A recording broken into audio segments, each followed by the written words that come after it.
Sorry about that, babe.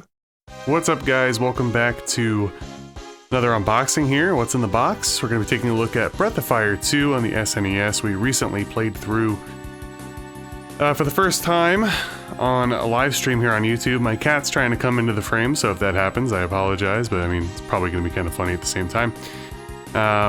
So yeah, let's take a look here. This is a retail release.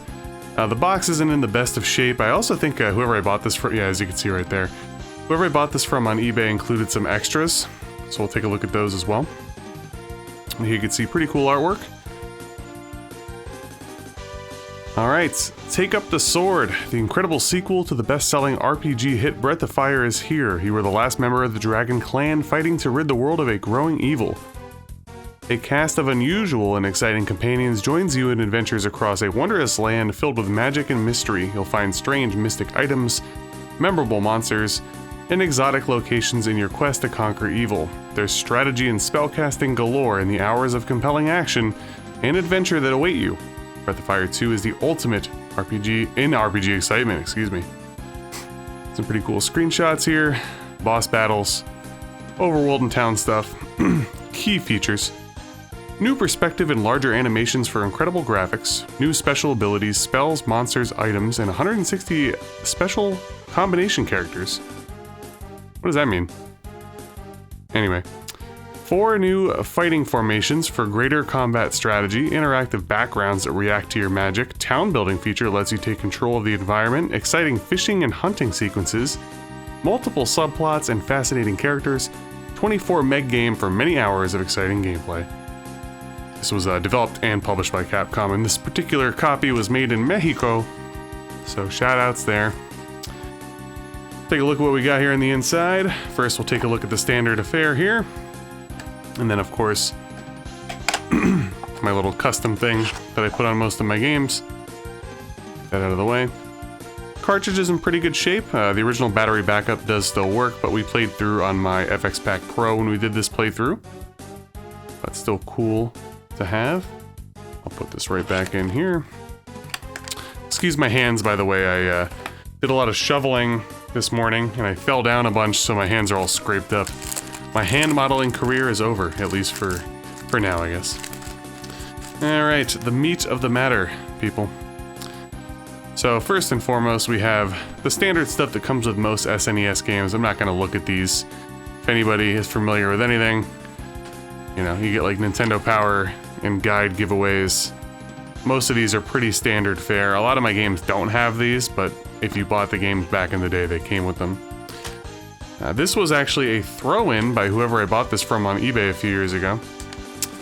So, a couple pages. Looks like it was more than a couple pages. What's on the other side? Can't tell. Mutant Chronicles? I don't think I've ever even heard of that game, but anyway.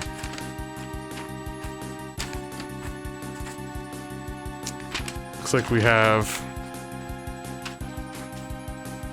a little thing here. Pretty cool. I'm not going to go over it, but I figured I'd show it to you guys anyway.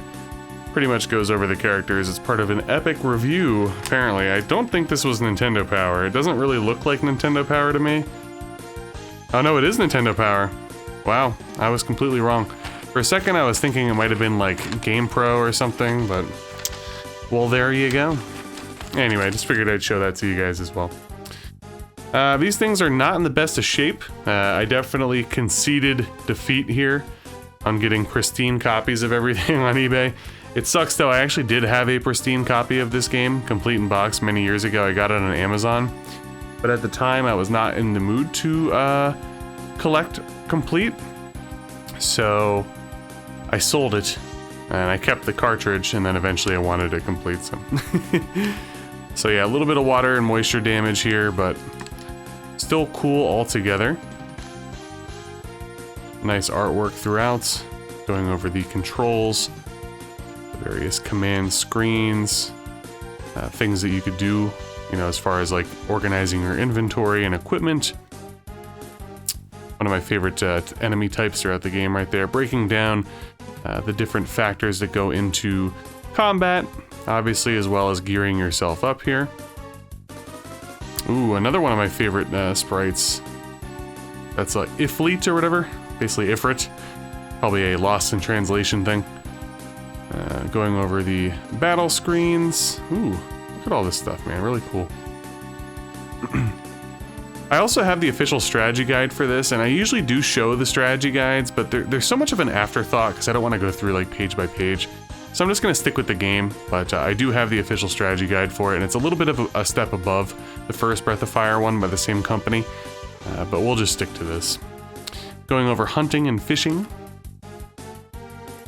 There's the crew. I'm assuming mine is Blue. Yeah, here are all the characters, but Blue is a secret character, technically. I'm definitely going to replay Breath of Fire 2 at some point, probably using a retranslation patch, and I'll try to mix up my characters a little bit more, knowing what I know now, right? Going over sales, goods and services, inns, and all the things that basically you find in the town, like the armory.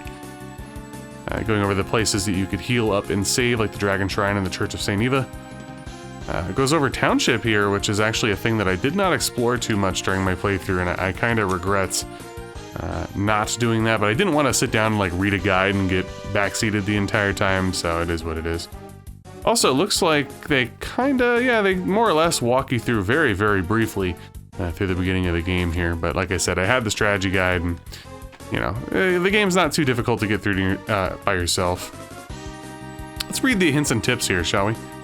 Each character is valuable in some way, and they get extra powers as they get experience. You only get experience while adventuring. So don't let some of the characters spend all the time sitting in an inn. That's very true. You have to diversify your portfolio there. Press the Y button to activate the special powers of the lead character in the marching order while you're on the field. Some of these powers are surprising and extremely useful experiments. Talk to everyone you never know who may have valuable information for you. And when you accomplish something important, you may want to visit places that you've been before. Things might have changed. When you don't know what else to do, make sure you visited every place you can go. Talk to everyone you could talk to and tried each character in any especially sticky spots to see if they have a special ability that could help you out. Quest. Oh, somebody wrote some quest notes here. It's really hard for me to read this through my iPhone, so let me see here.